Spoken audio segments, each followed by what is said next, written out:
In this video, we're going to get started looking at CSS. And I mentioned in a previous video that we have three languages that make up what we see and do on the web. We have HTML, which we've covered a little bit so far, which is the content, contains the actual text and the images and the links and the things that we see. We have CSS, which we're going to start talking about today, which is the styling language of the web. It tells the HTML how to look. And then we also have JavaScript. JavaScript is the interactivity layer of the web. So today I want to start talking about CSS and how we can start to affect the way that our output HTML is presented. And this is where the design aspect of this class is going to start coming in. Now, CSS stands for Cascading Style Sheets, and we'll talk about what the cascading part of that means. But the style sheets is fairly self-explanatory. It is a separate sheet or document that outlines the style of your web page. The cascade refers to a specific behavior within CSS that we'll cover in a little bit more detail shortly. But first, before we start talking about CSS properly, we need to talk about the concept of block level elements versus inline elements. Now, block level elements are elements that by default will take up the entire width of the available browser window. So the H1 here is a block level element. You'll notice that without me doing anything, the next content that comes after the H1 in my HTML, the nav element, immediately follows visually on its own line. Same with the H2, same with the H3, same with the paragraphs. All of those are block level elements. Unordered lists are block level elements. List items within the unordered lists are block level elements. So each one of these separate elements takes up their own line. Many of the container elements that we've talked about are block level as well, header, main, etc. Down here though, I have four links in a row. If we look in the HTML, I've got these four anchor tags set up, each containing a text that says link. And you'll notice that these four anchor links live in a line next to each other. That's because these are what are called inline elements. So by default, they will line up next to each other one after the other until they run out of browser space, and then they'll wrap down to the next line and continue on with that. Now, anything that exists by default within HTML in terms of styling, you can override. So if I wanted to make these block level elements and have them take up their own line, we could do that using CSS. So now that we've established the difference between block level elements and inline elements, I want to mention really quickly that our non-semantic elements, the div and then the span, those that exist purely for grouping content and styling purposes, the difference between a div and a span is that a div is a block level element and a span is an inline element, which is why with the span wrapped around the word fake here, it still is in line with the rest of the copy that it is inside this paragraph. Okay, so now that we have that out of the way, let's look at how we actually implement some styles and some styles that we can implement. So first thing that I want to do is I want to select this H1 up here, and I want to just change the font. So to do that, we're going to need to use something called a selector. And a selector in CSS is specifically which HTML element you are trying to target to affect whatever visual change you want to have happen. So in this case, we are going to look at the H1. Now, there are a number of different selectors within CSS that we can use. The first one that I'm going to introduce you to is called an element selector. And an element selector simply takes the text inside that HTML tag and uses that as the selector through which to style. So we'll just say H1, and then we're going to have an open and close curly bracket. You may have noticed that I automatically got open and close curly bracket. You may not. If that's the case, I would go into your user settings within CodePen here and turn on autocomplete. That's going to help you in a lot of different ways. So now that we have this H1 selected and I've got my open and close curly bracket, let's apply a different font to this, shall we? So the next part of this bit of CSS here is going to be what's called the property. And in this case, the property that we're going to use is called font-family. By the way, if you do turn on autocomplete, you'll get these selections that pop or suggestions that pop up in CodePen. That's pretty helpful. So we've got our property, and now we need to give this a value.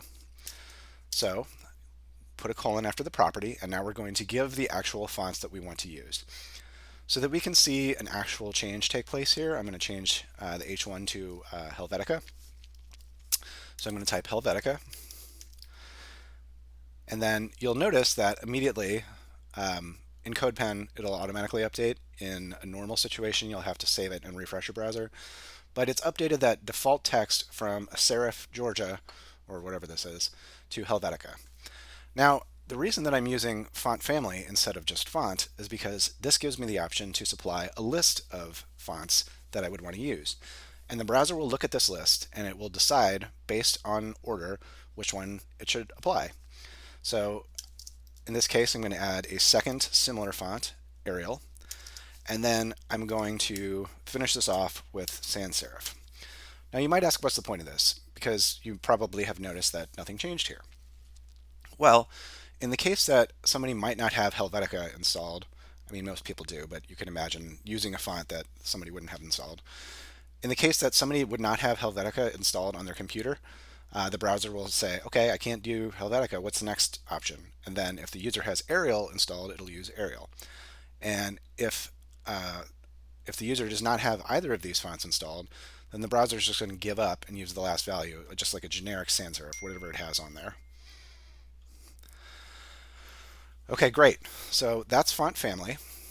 And we'll talk a little bit about using custom web fonts in the future. But for now, just know that you can use any font that you have installed on your computer. But since you cannot count on every person that sees your website having that same font installed on their computer, you want to provide a comma-separated list of possible values. So before we go any farther, let's kind of look at the anatomy of what we have here. So this whole piece of CSS is what's called a CSS rule set. And a CSS rule set is made up of the selector and then the styling block. And inside the styling block, we have the property that we want to affect and the value. We can have more than one property, but this basic anatomy is what is called a CSS rule set.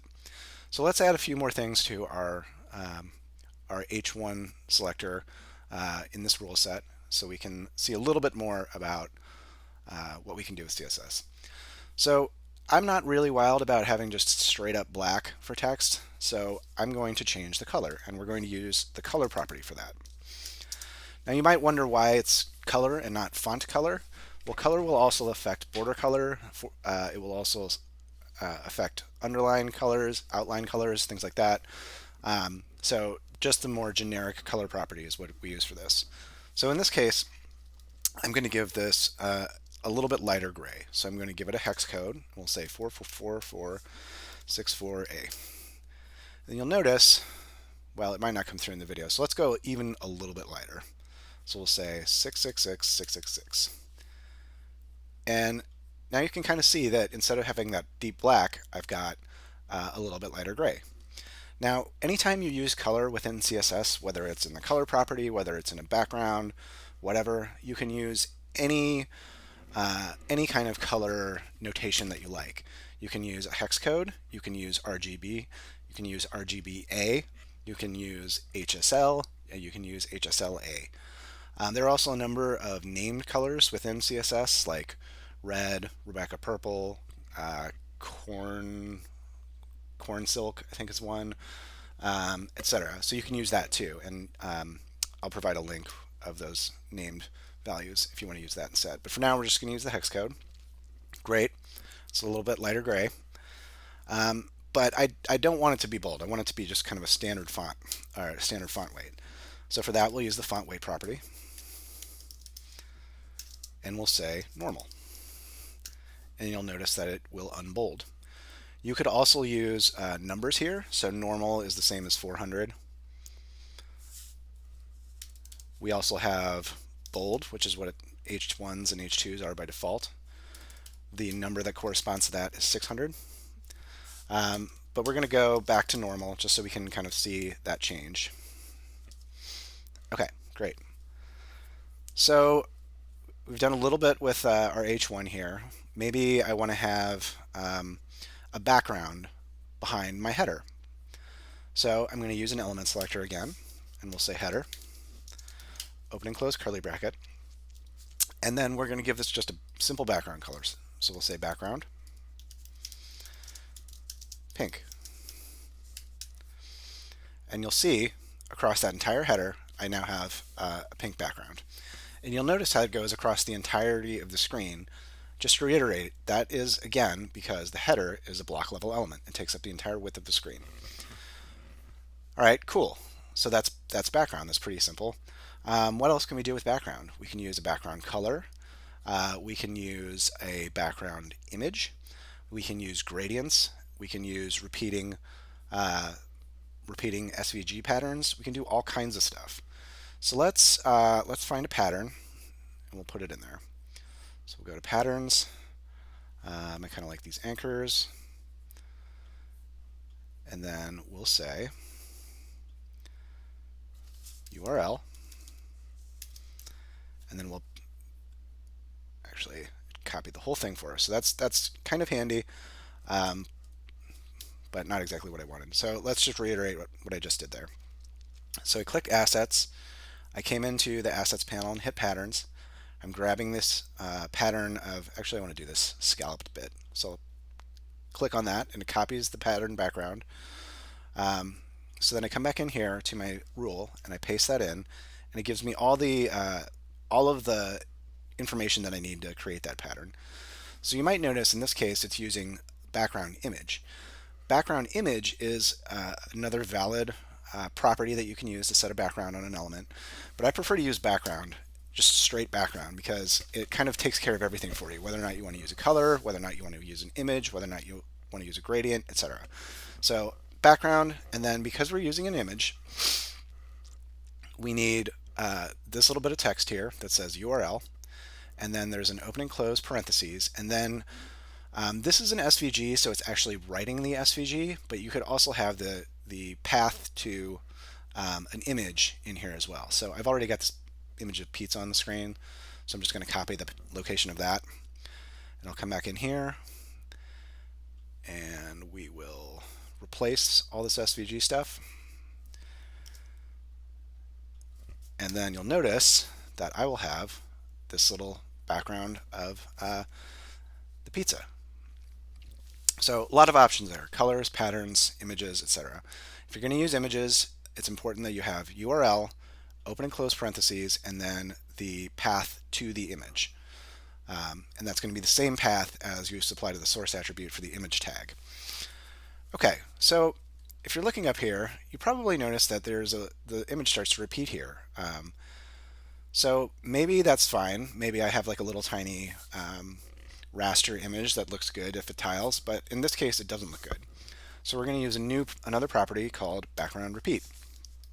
So we'll say background repeat, and we'll say no repeat.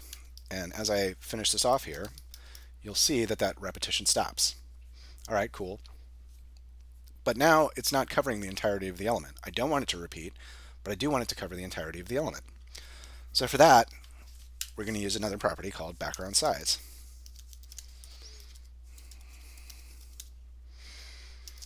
And to get it to cover the entirety of the element, we're going to say cover. And you'll notice now it's covering the entire element. That's great. But maybe I want to have the whole image visible within there. Maybe it's really important that you see the entire image. Well, instead of using cover, we're going to use another keyword called contain. And then it's going to make that image as small as it needs to make it to get the entire thing in there. So now we can see that whole image in there. I don't particularly want that, so I'm going to go back to cover.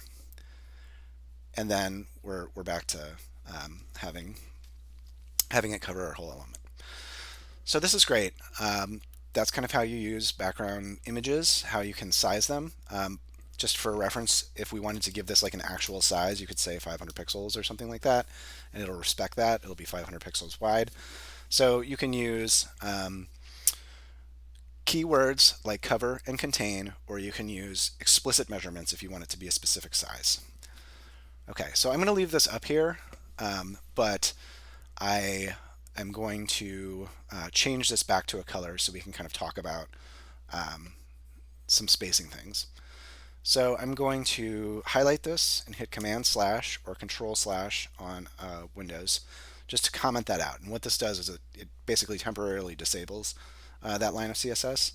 And then I'm just going to come back in here and put that pink back in. Okay. So looking at this, it's fine, but the text is like right up against the edge of the container, and that feels pretty claustrophobic to me from a typography standpoint.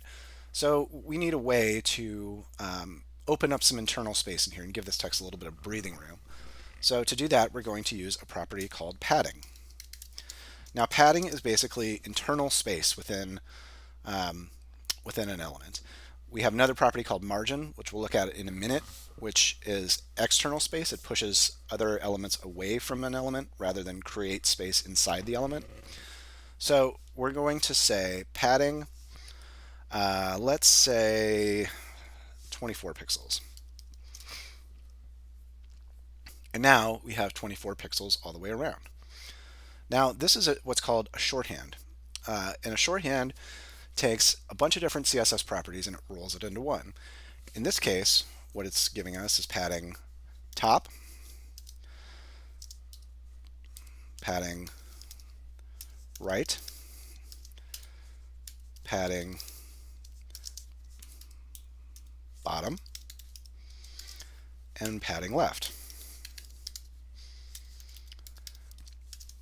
So it starts at the top of the element and it applies that value in a clockwise manner from the top to the right to the bottom to the left. So this is the equivalent of writing 24 pixels, 24 pixels, 24 pixels. So this is top, this is right, this is bottom, this is left. Now if I wanted to have more padding on the sides than I have on the top and the bottom, I could change the top and the bottom values. So we could say 16 pixels for the top, 16 pixels for the bottom, and now we've got 24 pixels of padding on the sides, left and right, and 16 pixels on the top and the bottom. It's totally up to you how you write your CSS, whether or not you decide to use a shorthand like this, or whether you would prefer to write it out as individual properties like this.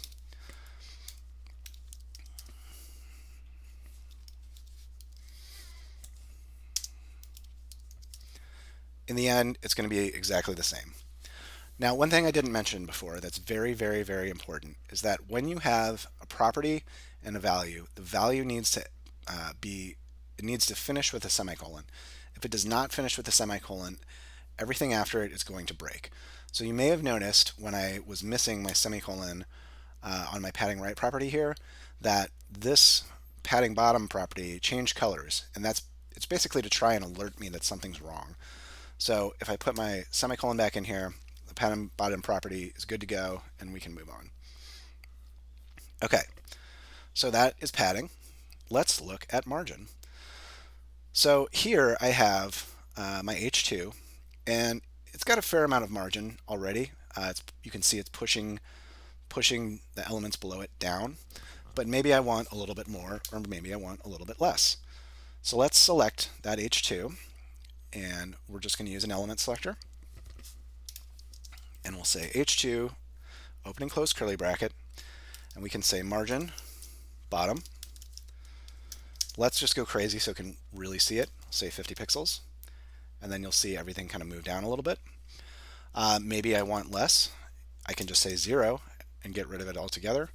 And you might ask yourself, well, why that doesn't look any different than what was there before? And the reason for that is because this H3 has margin on the top of it. So it's kind of taking over that spacing duty. So we can get rid of that too if we want to really have no margin. So we'll come in here in our H3 element selector and we'll say margin top 0. And now it's flush up against it. So maybe that's what we want, maybe it's not. But just remember, if you're trying to space elements away from each other, you're going to use the margin property. If you want to create internal space within an element, you're going to use the padding property. Okay, so the last thing that we're going to look at today in terms of properties is the border property. So Let's go ahead and select our main element. Or actually, let's go ahead and select the, what do I want to do this around? Okay, let's do it around the articles. Okay. So we're going to use an element selector. We're going to say article because that is what the text on the inside of our HTML tag is. We've got our open and close curly braces. And now we're going to say border, let's say 5 pixels, solid blue. Now you'll notice that's too blue. Let's use light blue.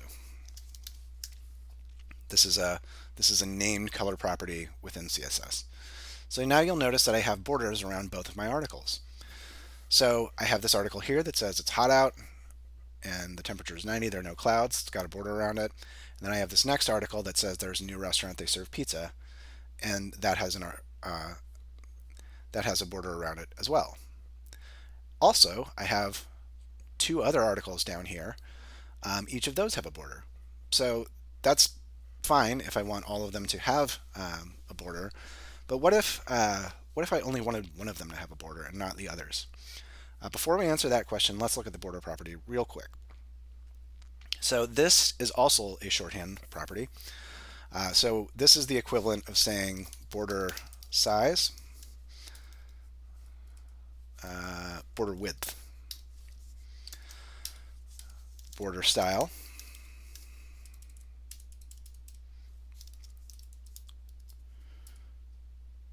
oh, I see what's happening here. So this is the border width, 5 pixels, and then we say border, what is it? Yeah, border style. Border style, solid, and then border color, light blue. So this is effectively the same thing as using 3 properties, but it's all combined into one.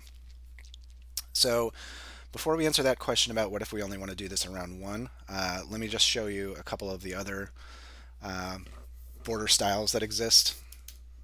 Dash is one. You'll see they become dashed. Dotted is one. You'll see they become dots. Let's see what decimal is. Nothing really changes. So the things that you'll probably use the most are honestly is going to be solid. There are a number of different options here, but solid, dashed, dotted, those are probably the ones that you'd use the most likely solid more than anything else. Okay, so let me put this longhand back here so you can see it. And then let's think about what if we wanted to only have this first article have that border around it. Right now, I'm using an element selector that is referencing the article tag. I have 4 articles on the page, so it's going to affect all 4 of them. Now, if I only want to do the first one, I'm going to have to use something called a class attribute. And a class attribute is another way for us to apply styling to our elements, but it's going to be in a much more targeted way. So I mentioned in previous videos about HTML that attributes exist within HTML tags to supply additional information to that element. We've seen it in the image with the source and the alt attributes. We've seen it in the a tag with the href attribute. So now we're going to use what's called a class attribute. So in this first article I'm going to say class equals quotation marks, and you can really give whatever value you want here. It doesn't matter at all. So I'm going to call this article first. So now that I have that, you'll notice nothing has changed. But I now have a way that I can reference just this specific article. And that is going to be with something called a class selector.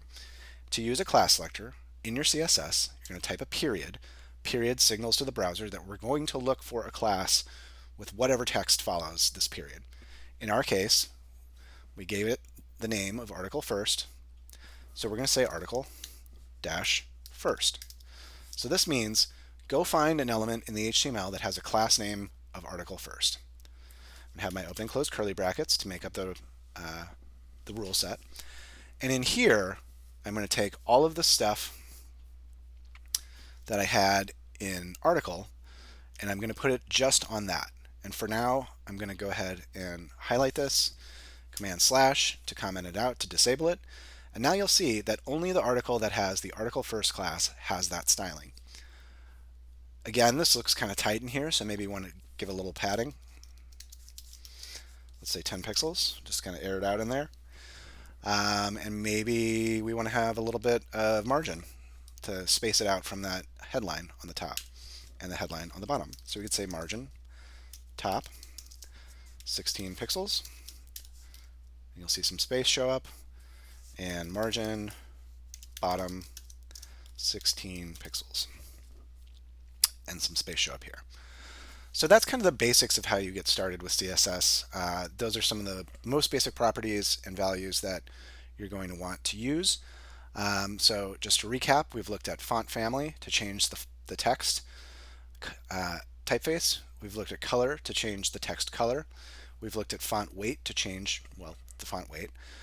We've looked at a couple of different ways to implement backgrounds, both background with an image and background with a color. We've looked at how to size that background, how to change whether or not it repeats. And I should mention that background repeat and background size only apply if you're using a background image. You can see it doesn't apply to color. We've looked at padding in shorthand, padding in longhand to create internal space. We've looked at margins to create external space. And then we've looked at borders. We've also looked at how to use element selectors and class-based selectors.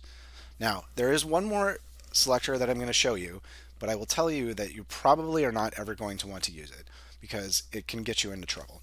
We'll go more into selectors in a subsequent video, but for now I just want to show this to you, and the attribute in question is ID. So we can say ID equals special article. And now if I want to reference that article, which is this one here, in my CSS, I'm going to use a hash or a pound, whatever you want to call it, and then I need to have the value of that ID next to that hash. So this hash says to the browser, go find me an element with the ID of special article, and then let's style it. So I'm going to put a background on here just to show you, and we'll say pink, and then this one will get that styling. So that's using an ID attribute and how you would apply it to your HTML element and how you would use it in your CSS. One thing to know about ID attributes is that it is not valid HTML to have the same ID on multiple elements. So if this was a style that you wanted to repeat over and over, you would need to use a class for that. There can only be one ID of special article in each individual HTML document. Okay, so that is the basics of CSS. We will continue on with this as we move through the semester.